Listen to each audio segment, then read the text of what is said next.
மாணவ செல்வங்கள் அனைவருக்கும் வணக்கம். நாம இந்த வீடியோல என்ன படிக்க போறோம் அப்படின்னா, அதாவது இந்த பாடத்துல பைத்தான்ல பயன்படுத்தக்கூடிய ஃப்ளோ கண்ட்ரோல், அதாவது பாய்வு கட்டுப்பாடுகள், அதுவும் அடுத்து அதனுடைய பன்முறை செயல், பைத்தானுடைய பன்முறை செயல், அதுல மடக்கை பயன்படுத்துதல், இதுக்கும் பார்க்க போறோம். இந்த பாடம் 2 வீடியோவா போட போறோம். முதல் வீடியோவில் நிபந்தனை கூற்றுகளை பற்றியும், ரெண்டாவது வீடியோவில்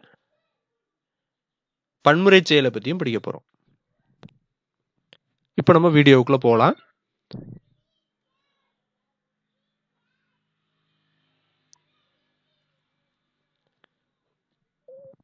ப்ரோக்ராம் எழுதுறோம் அப்படின்னா அந்த ப்ரோக்ராம்ல நிறைய ஸ்டேட்மெண்ட்ஸ் இருக்கும்.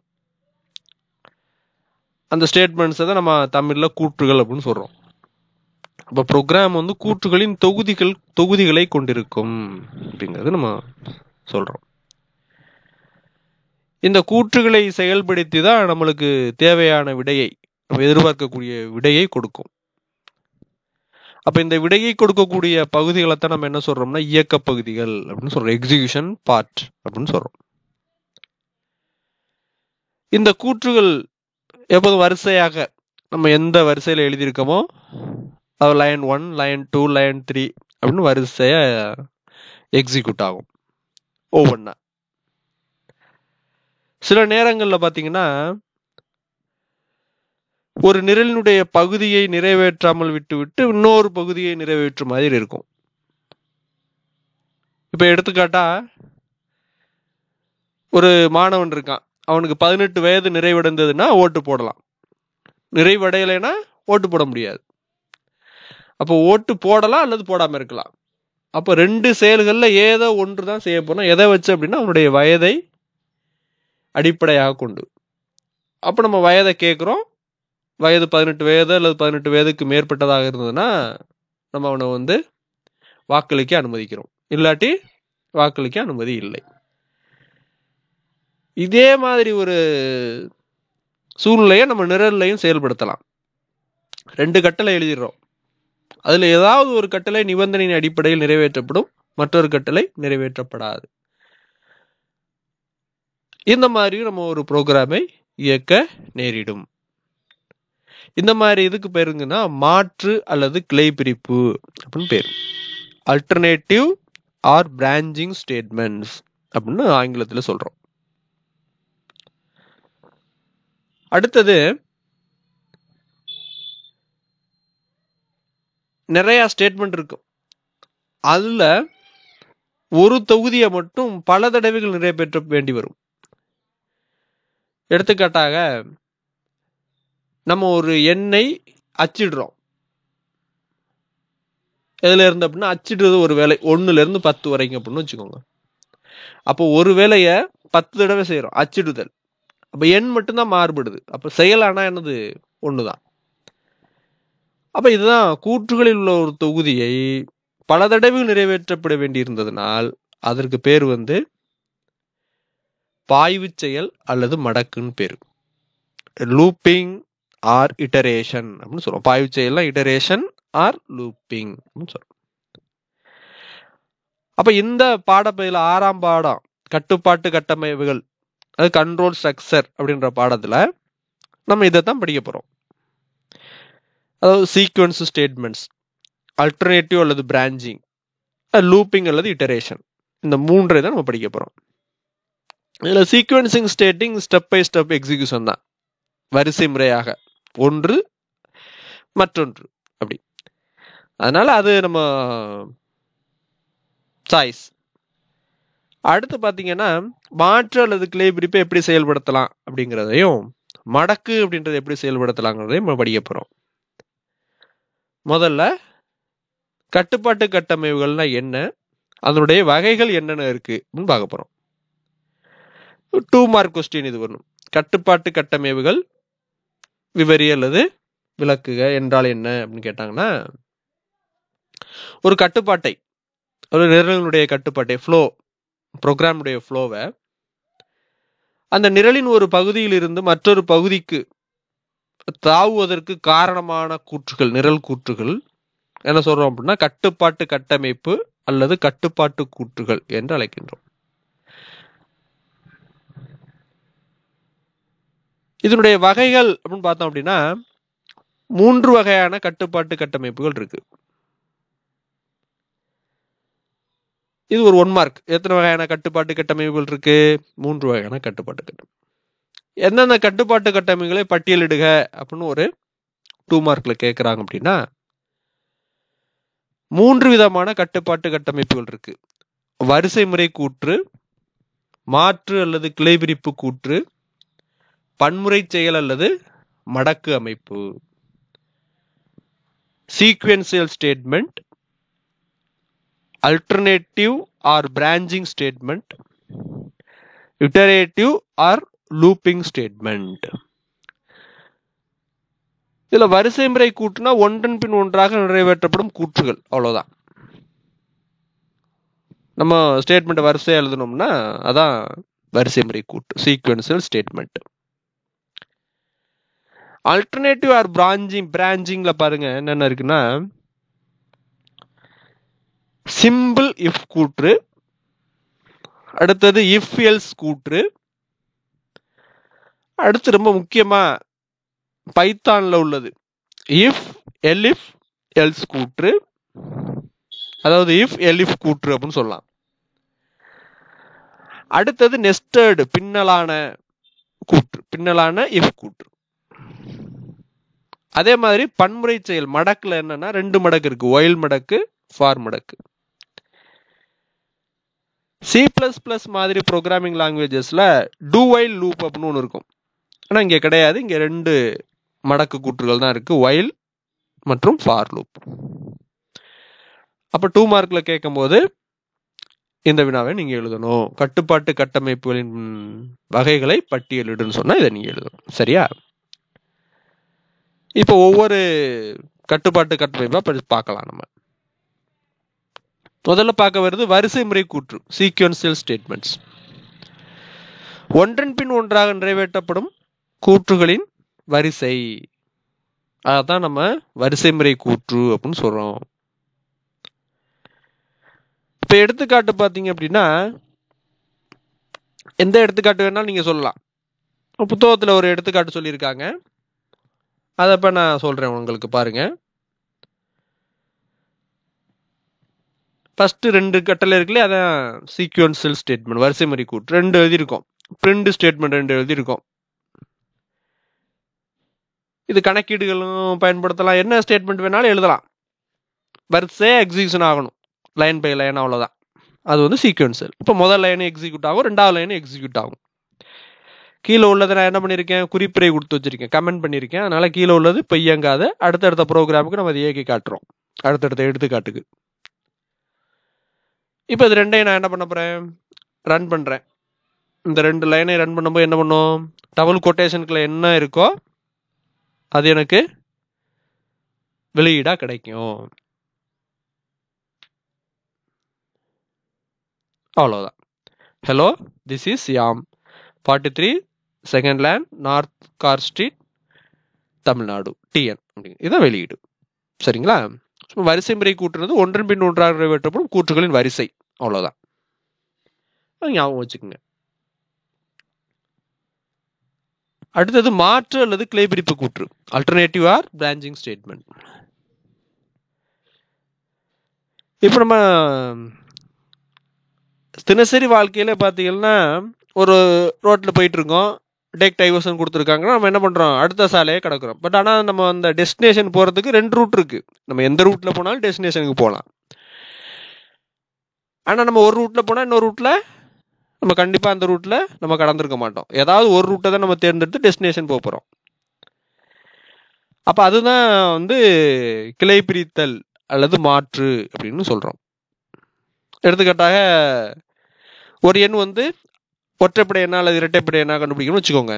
ஒன்று அந்த எண் ஒற்றைப்படை எண்ணால் இருக்கும், இல்லாட்டி இரட்டைப்படை எண்ணா இருக்கும், 2மாக இருக்க வாய்ப்பில்லை. அப்ப மாற்று அல்லது கிளை பிரிப்பு அப்படின்னு சொல்றோம்.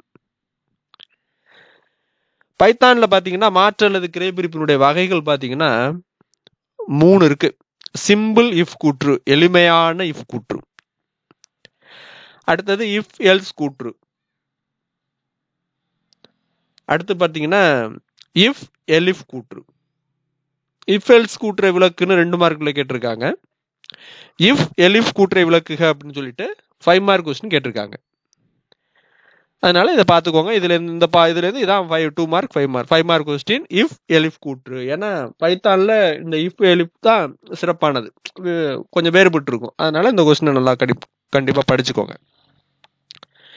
உங்களுக்கு லூப்ல இருந்து கொஸ்டின் கேட்காட்டி இஃப் எலிஃப் கேட்பாங்க. இந்த 2ல ஏதாவது ஒரு கொஸ்டின் தான் இங்க உங்களுக்கு வாய்ப்பு உண்டு. இப்போ முதல்ல நம்ம எளிய இஃப் கூற்று, அதாவது சிம்பிள் இஃப் கூற்றை பத்தி படிப்போம். இது அனைத்து தீர்மானிப்பு கூற்றுகளுமே மிக எளிமையான கூற்று. எது? சிம்பிள் இஃப் கூற்று. பொதுவாகவே இந்த இஃப் கூற்றுல நிபந்தனையானது எப்படி இருக்கலாம் அப்படின்னா, ஒரு ஒப்பீட்டு கோவையாகவோ அல்லது தருக்க கோவையாகவோ இருக்கலாம். அதாவது ரிலேஷனல் எக்ஸ்பிரஷனாகவோ அல்லது லாஜிக்கல் எக்ஸ்பிரஷனாகவோ இருக்கலாம். இதனுடைய பொது வடிவம் அப்படின்னு பார்த்தீங்கன்னா, இஃப் கண்டிஷன், அந்த ஆங்கிள் பிராக்கெட்ல கொடுத்துருக்கோம் இல்லையா, அந்த கண்டிஷன் வந்து எப்படி இருக்கணும்? அதான் நிபந்தனை. அந்த நிபந்தனை எப்படி இருக்கலாம்? ஒப்பிட்டு கோவையா இருக்கலாம் அல்லது தர்க்க கோவையாக இருக்கலாம். இந்த கண்டிஷன் ட்ரூ அப்படின்னா, அதாவது உண்மை அப்படின்னா, செயல்படக்கூடிய ஸ்டேட்மெண்ட் பிளாக் 1. இப்ப நிபந்தனை சரினா தான் ஸ்டேட்மெண்ட் பிளாக் 1 நிறைவேற்றப்படும். நிபந்தனை தவறுன்னு வச்சுக்கோங்களேன், தூண்டுகுறி அப்படியே நிற்கும். என்ன பண்ணாது? நிரலில் எந்த செயல்பாடுகளையும் செய்யாது. ஏன்னா நம்ம எதுவும் கொடுக்கல. சரியா? ஒரு எடுத்துக்காட்டு பார்க்கலாம். மேல உள்ளதை கமெண்ட் பண்ணிட்டேன். இப்ப கீழே உள்ளதை மட்டும் ரன் பண்ண போறேன். சரிங்களா? இந்த 3 line XE into input enter your age if X greater than equal to 8 அப்படின்னா print you are eligible for voting. அப்ப எக்ஸ்ன்ற மதிப்பை நம்ம என்ன பண்ணியிருக்கோம்? யூசர்கிட்டேருந்து வாங்கிக்கிறோம். அப்ப எக்ஸ்ன்ற மதிப்பு 18 அல்லது அதற்கு மேற்பட்டதாக இருந்தால் நம்ம என்ன கொடுக்குறோம்? You are eligible for voting அப்படின்ற மெசேஜை பிரிண்ட் பண்றோம். அப்படி இல்லாட்டி எந்த செயலையும் நம்ம இங்கே செய்யல, அதுக்கு செய்யக்கூடிய செயலை குறிப்பிடவில்லை. அப்ப இது சிம்பிள் இஃப். நிபந்தனை சரினா வெளியீடு வரும், நிபந்தனை தவறு அப்படின்னா வெளியீடு நம்மளுக்கு இங்கே எதுவும் காமிக்காது, செய்தி காமிக்காது, சும்மா அப்படியே இருக்கும். இதை நம்ம இப்போ ரன் பண்ணி பார்ப்போம்.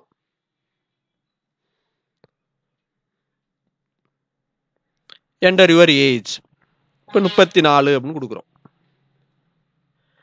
You are eligible for voting அப்படின்ற ரிசல்ட் வந்துருச்சு. ஒருவேளை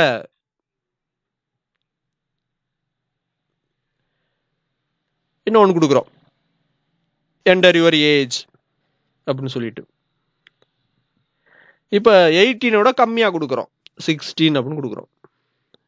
எனக்கு என்ன பண்ணல, எந்த செயல்பாடுமே எந்த மெசேஜுமே நம்மளுக்கு வரல அப்படிங்கிறத நம்ம அப்புறம் தூண்டுகுறியாதோட நிற்கிது அப்படிங்கிறத ஞாபகம் வச்சுக்கோங்க. ஏன்னா நம்ம எல்ஸ் பார்ட் ஒன்றும் கொடுக்கல. அப்போ எல்ஸ் பார்ட் கொடுத்தா தான் ஒருவேளை அந்த கண்டிஷன் ஃபால்ஸ் அப்படின்னா என்ன செய்யணும் அப்படின்றதுக்காக நம்ம ஒருவேளை நம்ம என்ன கொடுத்துக்கலாம், எல்ஸ் பார்ட்டில் ஒரு ஸ்டேட்மெண்ட் எழுதிக்கலாம், print statement, you are not eligible for voting அப்படின்ற மெசேஜை கூட நம்ம கொடுத்துக்கலாம். சரி, அது நீங்கள் உங்களுக்கு இப்போ செஞ்சு பாருங்க. சரி, இப்போ நம்ம என்ன பார்க்க போகிறோம்? அடுத்தது கவனம், நிபந்தனையானது எப்படி இருக்கணும்? ஒப்பீட்டு கோவையாகவோ அல்லது தர்க்க கோவையாகவோ இருத்தல் வேண்டும். 1 மார்க்ல இருக்கு நம்மளுக்கு புக் பேக்ல. சரியா, ஞாபகம் வச்சுக்கோங்க. நிபந்தனை சரி என்றால் ஸ்டேட்மெண்ட் பிளாக் 1 நிறைவேற்றப்படும்.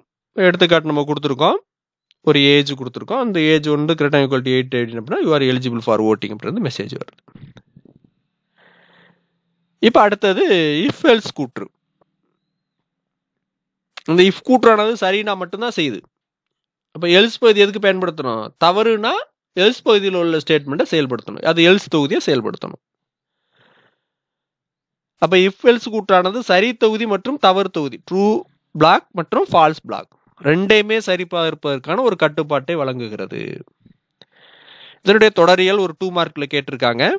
இஃப் எல்ஸினுடைய சிண்டாக்ஸ் எழுதுக, அதாவது பொது வடிவத்தை எழுதுக. இதைத்தான் எழுதணும். என்ன எழுதணும்? இஃப் ஆங்கிள் பிராக்கெட்டுக்குள்ள கண்டிஷன் கம்பல்சரியா கோலன் இருக்கணும். 1 மார்க்ல கேட்டிருக்காங்க. இந்த இடத்துல என்ன மிஸ்ஸிங், அந்த இடத்துல அண்டர்லைன் பண்ணி இந்த இடத்துல எந்த செயற்குறி வரணும் அப்படின்னு கேட்டிருக்காங்க. அது என்ன வரணும்? கோலன் செயற்குறி. கண்டிப்பா அது கோலன் எதுக்கு பயன்படுத்துறோம் நம்ம அப்படின்னா, அதுக்கப்புறம் இண்டென்டேஷன் கண்டிப்பா கொடுக்கணுன்றதுக்காண்டி, அதாவது தொகுதியை குறிப்பிடுவதற்காண்டி நம்ம கோலனை பயன்படுத்துறோம் அப்படிங்கிறது ஞாபகம். ஸ்டேட்மெண்ட் பிளாக் 1 எல்ஸ் கோலன் கொஞ்சம் இண்டென்டேஷன் கொடுத்த அடுத்த லைன்ல ஸ்டேட்மெண்ட் பிளாக் 2. சரியா? இதான் இதனுடைய தொடரியல், அதாவது பொது வடிவம் அப்படின்றது. இப்போ இஃப் எல்ஸ் கூற்று எனக்கு 2 மாற்று வழிகளை வழங்குகிறது. எளிமையான கூற்று இஃப் கூற்று, 2 மாற்று வழிகளை வழங்குவது இஃப் எல்ஸ் கூற்று. அது மட்டும் ஞாபகம் வச்சுக்கணும். நிபந்தனையானது எந்த தொகுதியை நிறைவேற்றப்பட வேண்டும் என்பதை இந்த இஃப் எல்ஸ் கூற்றானது தீர்மானிக்கிறது. அதாவது நிபந்தனை, இந்த நிபந்தனை சரி அப்படின்னா இஃப் தொகுதி செயல்படுத்தப்படும், நிபந்தனை தவறு அப்படின்னா எல்ஸ் தொகுதி நிறைவேற்றப்படும். அப்ப அந்த நிபந்தனை தான் நம்மளுக்கு என்ன பண்ணுது? எந்த தொகுதியை நிறைவேற்றப்பட வேண்டும் என்பதை தீர்மானிக்க பயன்படுகிறது. சரியா? இப்ப எடுத்துக்காட்டு பாருங்க. ஒரு நம்பர் வாங்குறோம், a int input of enter any number. நம்மளுக்கு இன்புட் வாங்கும்போது ஸ்ட்ரிங்கா தான் வாங்கும், அதை கன்வெர்ட் பண்றதுக்கு இன்டுன்னு கொடுத்துருக்கோம். இப்ப நிபந்தனை என்ன கொடுத்துருக்கோம்? ஏ மாடுலஸ் ஆபரேட்டர் 2 = 0. அது ஏ 2ஆல வகுத்து மீதி 0 வந்ததுன்னா நம்ம ஏ என்ன பண்றோம்?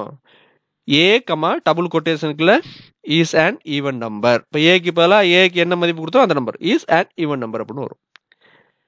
நம்ம ப்ரோக்ராம்ல என்ன பயன்படுத்த போறோம்னா ஃபார்மட், அதாவது எஃப் ஸ்ட்ரிங்கை பயன்படுத்தி வெளியீடு கொடுக்க போறோம். எஃப் ஸ்ட்ரிங் இதை விட கொஞ்சம் எளிமையா இருக்கும், அதனால நம்ம எஃப் ஸ்ட்ரிங்கை பயன்படுத்துறோம். அடுத்து எல்ஸ் பகுதிக்குள்ள அதே மாதிரி print is an odd number. 2ஆல வகுத்து மீதம் வந்துச்சுன்னா ஈவன் நம்பர், 2ஆல வகுத்து மீதம் 0 வந்ததுன்னா ஈவன் நம்பர், இல்ல வரல 0 வரலன்னு ஆட் நம்பர். சரியா? நம்ம ப்ரோக்ராமை போயிட்டு ரன் பண்ணி பார்ப்போம்.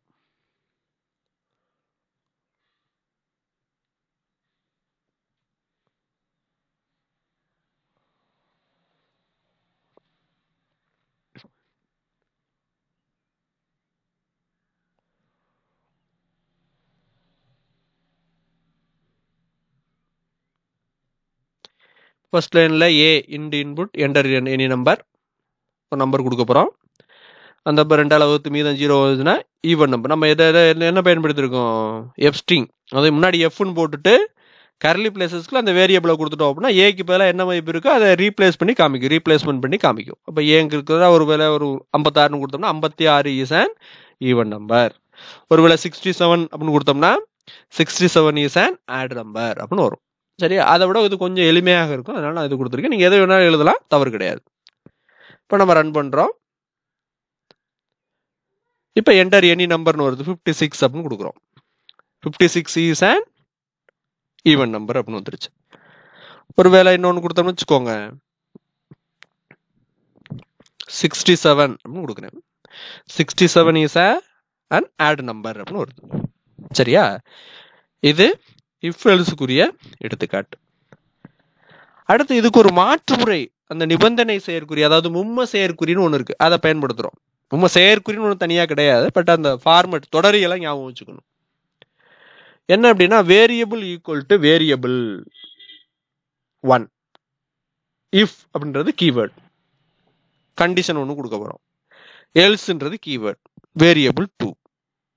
இப்போ இது என்ன ஞாபகம் வச்சுக்கணும் அப்படின்னா, இந்த இஃப்க்கு அப்புறம் கொடுத்துருக்கோம்ல கண்டிஷன், இந்த கண்டிஷன் பரிசோதிக்கப்படும். அந்த கண்டிஷன் சரி அப்படின்னா வேரியபிள் 1ல நம்ம என்ன மதிப்பு வச்சிருக்கோமோ அது போய் எதுல போயிட்டு ஸ்டோர் ஆகும்? வேரியபிள்ல போய் ஸ்டோர் ஆகும். இடது பக்கம் இருக்கு இல்லையா வேரியபிள், அந்த மாறியில போயிட்டு வேரியபிள் 1உடைய மதிப்பு போயிட்டு அசைன் ஆகும். ஒருவேளை நம்ம கண்டிஷன் ஃபால்ஸ் அப்படின்னா வேரியபிள் 2ல என்ன மதிப்பு கொடுத்துருக்கோமோ அது போயிட்டு வேரியபிள்ல ஸ்டோர் ஆகும். சரியா? இப்போ இதுக்கு ஒரு எடுத்துக்காட்டு பாருங்க. அதே மாதிரி என்டர் எனி நம்பர் ஒரு நம்பர் வாங்கிக்கிறோம். இப்போ எக்ஸ்ல ஒரு வேரியபிள போயிட்டு நம்ம என்ன பண்ண போறோம், எக்ஸ்ல ஒரு மதிப்பு கொடுக்க போறோம். என்ன மதிப்புனா ஈவனா அல்லது ஆடா அப்படின்றது. எதை பொறுத்து எக்ஸுக்கு மதிப்பு ஈவன் அல்லது ஆடுன்னு எடுத்துக்கோ. இப்போ எக்ஸுக்கு வந்து 2 மதிப்பு கொடுக்க போறோம் ஒரே லைன்ல. ஈவன் கொடுக்க போறோம் அல்லது ஆடுன்னு கொடுக்க போறோம். எதை பொறுத்து, இந்த நிபந்தனை இருக்கு இல்லையா, ஏ மாடுலஸ் ஆபரேட்டர் 2 இருக்கு இல்லையா, ஈக்குவல் டு 0. இப்போ இந்த நிபந்தனை சரி ட்ரூ அப்படின்னா ஈவன் அப்படின்ற மதிப்பு போயிட்டு எங்கே ஸ்டோர் ஆகும், எக்ஸ்ல இருக்கும். இது தவறு அப்படின்னா எல்ஸுக்கு அப்புறம் இருக்குல்ல ஆட் அது போய் எக்ஸ்ல ஸ்டோர் ஆகும். ஃபைனலாக நம்ம பிரிண்ட் பண்ணி பார்த்துக்கலாம். எக்ஸையும் ஏயையும் பிரிண்ட் பண்ணி நம்ம காமிச்சிக்கலாம். சரிங்களா, இந்த பிரிண்ட் பண்ணி பார்த்துருங்க பாருங்க. பிரிண்ட் ஏங்க போய் ஏல மதிப்பு என்ன இருக்கும், நம்ம கொடுக்கக்கூடிய மதிப்பு இஸ் எக்ஸ்ல என்ன இருக்கும், ஈவனா அல்லது ஆட் அப்படின்றது. ஸோ இதுதான் எனக்கு என்னது அப்படின்னா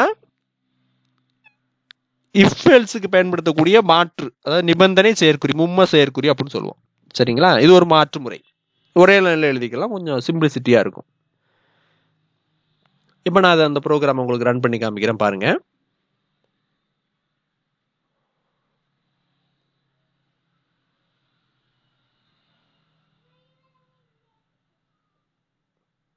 இதே மாதிரி இங்கே என்ன பண்ணிருக்கேன்னா அப்படின்னா a int input enter any number கொடுக்கக்கூடிய வேல்யூவை இன்டிஜரா மாற்றி ஏல ஸ்டோர் பண்ணிக்கிறோம். X equal to even if a modulus 2 equal to 0 else odd. இப்போ கொடுக்கக்கூடிய நம்பர் ஏல விட்டு மீதம் 0 வந்துச்சுன்னா எக்ஸில் ஈவன்றது ஸ்டோர் ஆகும், இல்லாட்டி ஆடுன்றது ஸ்டோர் ஆகும். இப்போ நம்ம யூஸ் பண்ணுறதுக்கு எஃப் ஸ்ட்ரிங்கை யூஸ் பண்ணி பிரிண்ட் பண்ணியிருக்கேன். இந்த ஏக்கு பதிலாக ஏல என்ன மதிப்பு இருக்கோ அது ரீப்ளேஸ் ஆகும். ஈஸ் எக்ஸலுக்கு பதிலாக எக்ஸில் என்ன இருக்கோ அந்த மதிப்பு ரீப்ளேஸ் ஆகும். இப்போ நான் ரன் பண்ணுறேன். என்டர் எனி நம்பர் 3 அப்படின்னு கொடுக்குறோம். இப்போ 3 இஸ் ஆட் அப்படின்னு வந்துடும். அதே மாதிரி அடுத்த ஒரு 22 அப்படின்னு கொடுக்குறோம். இப்போ 22 இஸ் ஈவன் அப்படின்ற எனக்கு பிரிண்ட் ஆயிடுச்சு. சரிங்களா, அடுத்ததை பார்க்கலாம். பின்னலான இஃப் கூற்று, nested if else if else கூற்று அப்படின்னு சொல்லுவோம். இஃப் கூற்றுகளை தொடர் கூற்றுகளாக அமைக்க விரும்பும் போது எல்ஸ் பகுதிக்கு பதிலாக, அதாவது எல்ஸ் இஃப் பகுதிக்கு பதிலாக எல் இஃப் பகுதியை பயன்படுத்தலாம். இப்போ அதனுடைய சின்டாக்ஸ் தொடரியலை பாருங்க. If condition 1 colon statement black 1 else if, அதை எப்படி படிக்கிறோம், L if condition 2 colon statement black 2 else statement black n. So நம்ம எக்ஸட்ரா அப்படி எழுதிட்டே போயிட்டே இருக்கலாம். இப்போ இந்த சின்டாக்ஸில் கண்டிஷன் 1 பரிசோதிக்கப்படும். அந்த கண்டிஷன் 1 சரி அப்படின்னா எந்த செயல்பாட்டு தொகுதி இயங்கும், ஸ்டேட்மெண்ட் பிளாக் 1ன்றது இயங்கும், மிச்சம் எதுவும் இயங்காது. ஸ்டேட்மெண்ட் பிளாக் 2 இயங்காது, ஸ்டேட்மெண்ட் பிளாக் n இயங்காது. இல்லை அப்படி இல்லை, கண்டிஷன் 1ன்றது தவறு அப்படின்னா கண்டிஷன் 2 சரினா எது இயங்கும், ஸ்டேட்மெண்ட் பிளாக் 2 இயங்கும். இப்போ கண்டிஷன் 1 ஃபால்ஸ், கண்டிஷன் 2 ஃபால்ஸ் தவறு அப்படின்னா எல்ஸ்ல உள்ள ஸ்டேட்மெண்ட் பிளாக் என்னன்றது இயங்கும். சரிங்களா, இது ஞாபகம் வச்சுக்கோங்க. இந்த எலிஃப் அப்படின்ற விரிவாக்கம் என்ன அப்படின்னா எல்ஸ் இஃப். எல் இஃப் அப்படின்ற விரிவாக்கம் எல்ஸ் இஃப். இது ஒரு 1 மார்க் கொஸ்டின்ல இருக்கு, நல்லா ஞாபகம் வச்சுக்கோங்க. இந்த இஃப் கூற்றுல எல்ஸ் இஃப் பகுதிக்கு வரம்பெல்லாம் கிடையாது. நீங்க எத்தனை எலிஃப் வேணாலும் கொடுத்து நிபந்தனையை கொடுத்து நீங்க அந்த செயல்படுத்தும் பகுதி ஸ்டேட்மெண்ட் பிளாக்கை எழுதிட்டு போயிட்டே இருக்கலாம். ஆனா எல்ஸ் பகுதி பயன்படுத்தும் போது கடைசியா தான் நீ பயன்படுத்தணும். சரியா, அந்த கூட்டுடைய இறுதியில் பயன்படுத்த வேண்டும். ஒரே ஒரு எல்ஸ் மட்டும்தான் இருக்கணும், ஞாபகம் வச்சுக்கோங்க. அடுத்தது பாத்தீங்கன்னா எடுத்துக்காட்டு பாருங்க. நம்ம ஒரு 2 மார்க் வாங்கிக்கிறோம். ஒருவேளை மார்க் கிரேட்டர் ஈக்குவல் டு 80னா ஏ கிரேடு, 70லேருந்து 80 வரைக்கும் தான் பி கிரேடு, 60லேருந்து 70 வரைக்கும் தான் சி கிரேடு, 50லேருந்து 60 வரைக்கும் தான் டி கிரேடு, இல்லாட்டி இ அப்படிங்கிறத கொடுக்குறோம். இதுக்கு சும்மா சிம்பிளா 2 மார்க்கை வாங்கிக்கிறோம், M1 M2ன்றதை. அதை ரெண்டையும் கண்டுபிடிச்சு ஆவரேஜ் ஏவிஜின்ற வேரியபிள் வச்சிருக்கோம். ஆவரேஜ் கிரேட்டர் ஈக்குவல் டு 80 அப்படின்னா கிரேட் ஏ, அதை பிரிண்ட் பண்றோம். இல்லை ஆவரேஜ் கிரேட்டர் தென் 70 அப்படின்னு கொடுத்தாலே போதும், அல்லது அண்டு ஆவரேஜ் லெஸ் தேன் 18 கொடுத்தா கிரேட் பி. அடுத்தது greater equal to 60 and average less than 70 அப்படின்னா great C. if average greater equal to 50 and average less than 60 னா கிரேட் டி, இல்லாட்டி கடைசியா கிரேட் இ அப்படின்றத நம்ம பிரிண்ட் பண்ணும். சரிங்க, இப்போ நம்ம ப்ரோக்ராமை எக்ஸிக்யூட் பண்ணி காமிக்கிறேன்.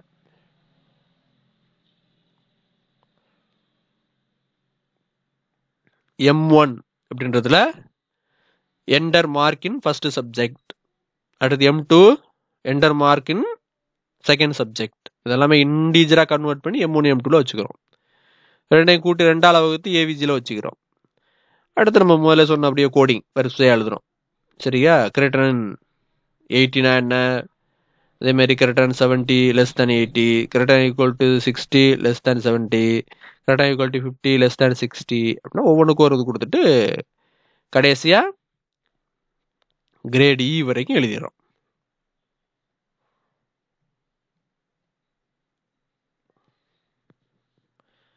இப்போ ஃபர்ஸ்ட் சப்ஜெக்ட்ல மார்க் கொடுக்குறோம் 34 அப்படின்னு கொடுக்குறேன். செகண்ட் சப்ஜெக்ட் மார்க் கொடுக்குறேன் 78ன்னு கொடுக்குறேன்.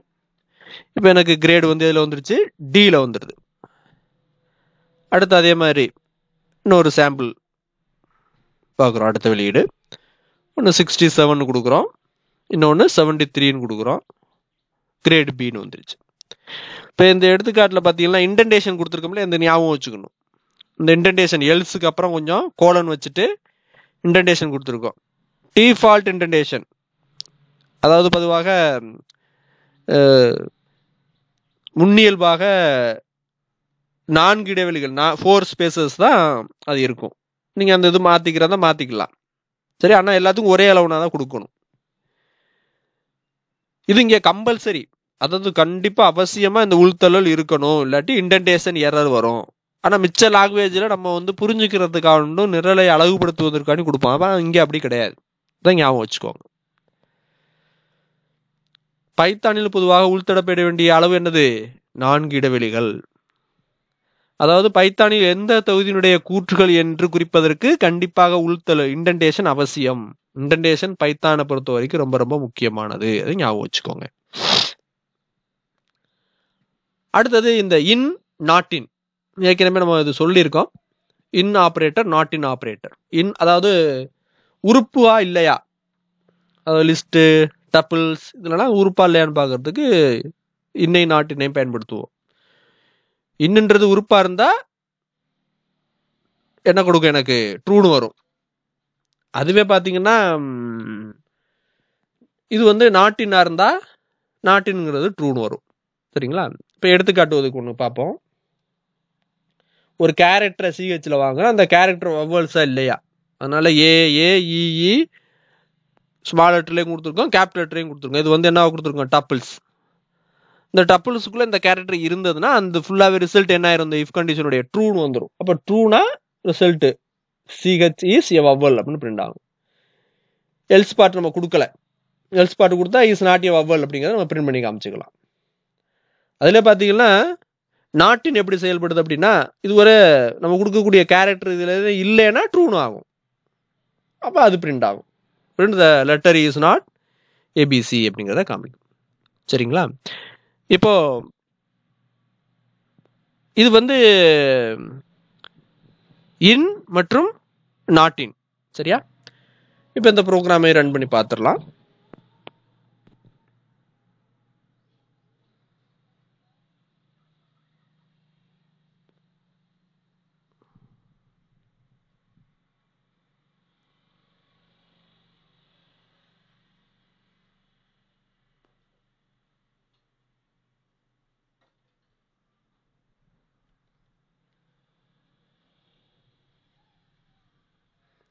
இங்கே கவனிங்க, ப்ரோக்ராம் எழுதியிருக்கோம். சிஹெச் என்டர் கேரக்டர், சிஹெச்சில் ஒரு கேரக்டர் வாங்கியிருக்கோம். அந்த கேரக்டரில் இருந்ததுன்னா இது பிரிண்ட் ஆகும்.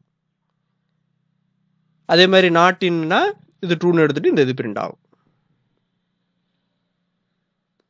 நான் ஒரு கேரக்டர் கொடுக்குறேன், இ அப்படின்ற கேரக்டர் கொடுக்குறேன். அந்த இது கேரக்டர் என்ன ஆயிருக்கு? எனக்கு இ வந்து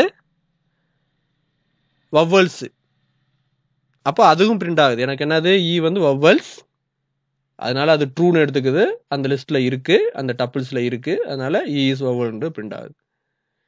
அந்த ஏபிசியில இல்ல, அதனால அது ட்ரூன்னு எடுத்துக்கிட்டு அப்போ இ the letter is not ABC அப்படின்றது பிரிண்ட் ஆகுது.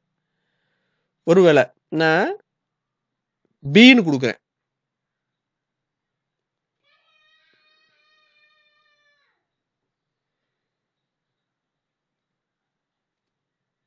இன்னொன்னு வருது பாருங்க,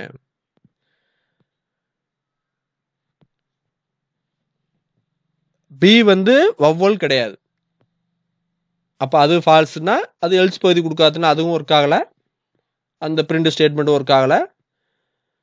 அதே மாதிரி பி வந்து அதுல மெம்பர், எதுல அடுத்த லிஸ்ட் கொடுத்துருக்கோம்ல செகண்ட்ல நாட் இன் கொடுத்துருக்கோம்ல, அதுல மெம்பர் இல்லாட்டி தான் எனக்கு பிரிண்ட் ஆகும். சரியா? அப்ப அதுவும் எனக்கு என்ன ஆகல, கண்டிஷனை சாட்டிஸ்ஃபை பண்ணல, அப்ப அதுவும் அந்த பிரிண்ட் ஸ்டேட்மெண்ட் எனக்கு ஒர்க் ஆகல, அப்ப ரெண்டுமே எனக்கு வரல. ஞாபகம் வச்சுக்கோங்க.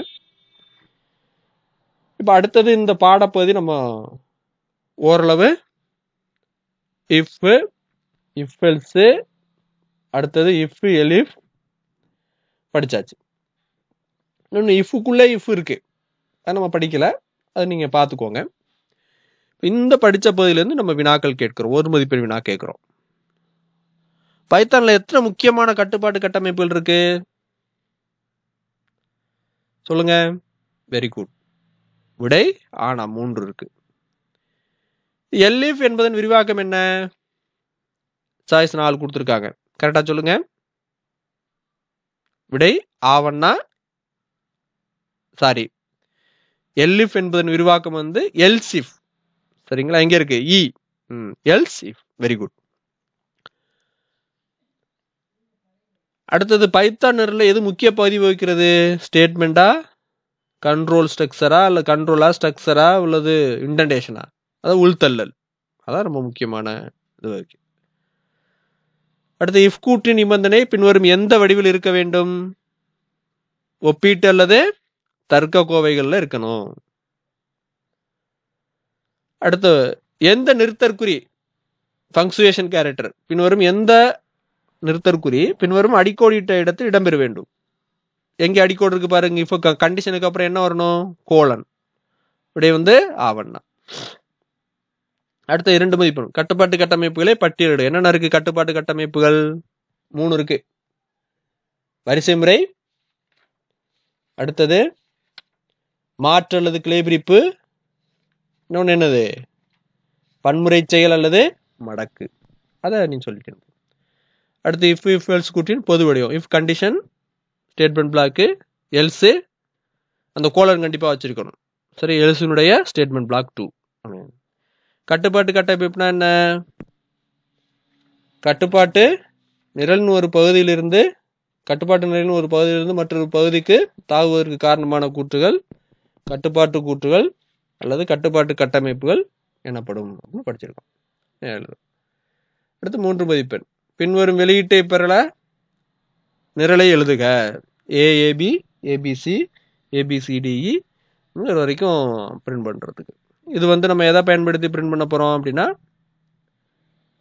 ஃபார் லூப்பை பயன்படுத்தி பிரிண்ட் பண்ண போறோம். இது நம்மளுக்கு இஃப் எல்ஸ் இல்ல, சாரி, இந்த இஃப் எல்ஸ்ல கொண்டு சொல்லக்கூடாது, இது வந்து ஃபார் லூப்ல, அப்ப இதுல வராது. அதான் ஃபார் லூப் வரும்போது இதை நம்ம பார்ப்போம். சரியா?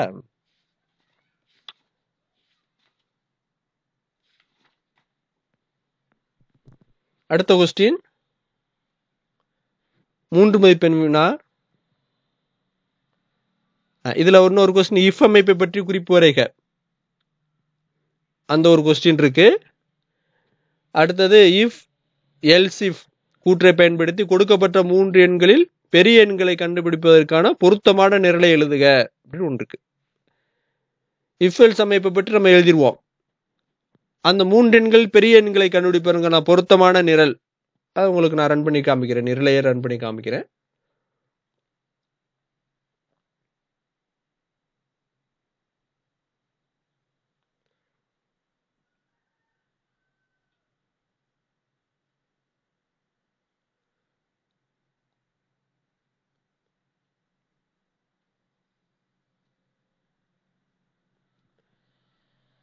இதுதான் அதற்குரிய நிரல். 3 எண்களை வாங்கிக்கிறோம். நம்ம இது ஃப்ளோட்னு கொடுக்கலாம் அல்லது இன்டிஜர்னு கொடுக்கலாம். Float, input, enter first number, அடுத்து செகண்ட் நம்பர், தேர்ட் நம்பர், ஃப்ளோட்டா கன்வெர்ட் பண்ணி ஏபிசியில் வச்சுக்கணும். ஃப்ளோட்டா கன்வெர்ட் பண்ணால் நமக்கு இண்டிஜுவல் கொடுத்தீங்கன்னா 0.0 வச்சு காமிக்கலாம். ஃபர்ஸ்ட் ஏயோட பிஏ கம்பேர் பண்ண கிரேட்டர் ஈக்குவல் டு பியா and a greater equal to சியா. ரெண்டையும் ட்ரூனா தான் லார்ஜஸ்ட்ல என்ன வைக்கும், ஏ வைக்கும். இல்லாட்டி என்ன பண்ணுது, ஏ வந்து லார்ஜஸ்ட் கிடையாது. அப்போ பிஏ மட்டும் அதோட கம்பேர் பண்றோம், சியோட கம்பேர் பண்றோம். அப்போ கிரேட்டர் ஈக்குவல் டு சி அப்படின்றது ட்ரூவா இருந்துச்சுன்னா லார்ஜஸ்ட்ல பிஏ வச்சுக்கிறோம். இல்லாட்டி லார்ஜஸ்ட் வந்து சி தான். கடைசியா என்ன பண்ணிக்கிறோம், பிரிண்ட் பண்ணி காமிச்சுக்கிறோம். The largest number is. இதுக்கு பதிலாக நம்ம எப்படி கூட எழுதிக்கலாம், முன்னாடி எஃப்னு போட்டுட்டு கடைசியா என்ன பண்ணிக்கலாம், இந்த லார்ஜஸ்ட்ன்றத கர்லி பிரேசஸ்குள்ள கொடுத்துட்டேனாலும் உங்களுக்கு கரெக்டாக தான் விட வரும். உங்களுக்கு ஒரே ஸ்ட்ரிங்கா இதை எடுத்துங்க, அவ்வளோதான், வேற ஒன்றும் கிடையாது. 2 ஸ்ட்ரிங்குக்கு பதிலாக.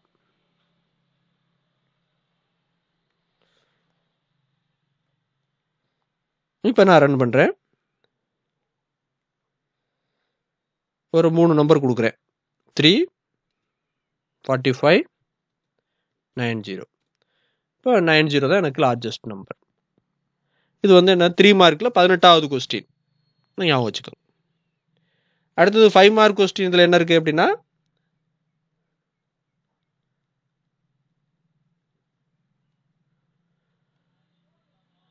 மூன்று மதிப்பெண்களுக்கு இஃப் எல்ஸ் அமைப்பை பற்றி குறிப்பு வரை ஒன்று இருக்கு. அடுத்து இந்த 18வது கொஸ்டின் இருக்குல்ல, இஃப் எல்ஸ் எல்சிப் கூற்றை பயன்படுத்தி கொடுக்கப்பட்ட 3 எண்கள் பெரிய எண்ணை கண்டுபிடிப்பதற்கு பொருத்தமான நிரல். அடுத்தது 5 மதிப்பெண் வினா என்ன இருக்கு, இஃப் எல்ஸ் எலிஃப் கூற்றை எடுத்துக்காட்டு விளக்குக. ஏன்னா அதனுடைய சின்டாக்ஸ் எழுதி ஒரு விளக்கம் கொடுத்துட்டு ஒரு எடுத்துக்காட்டு எழுதினீங்களா, முடிஞ்சு போய். இதுவரைக்கும் இந்த வீடியோ பார்த்தமைக்கு மிக்க நன்றி மாணவர்களே. நம்ம அடுத்த வீடியோவில் ஃபார் லூப்பை பற்றி படிக்கலாம். நன்றி, வணக்கம்.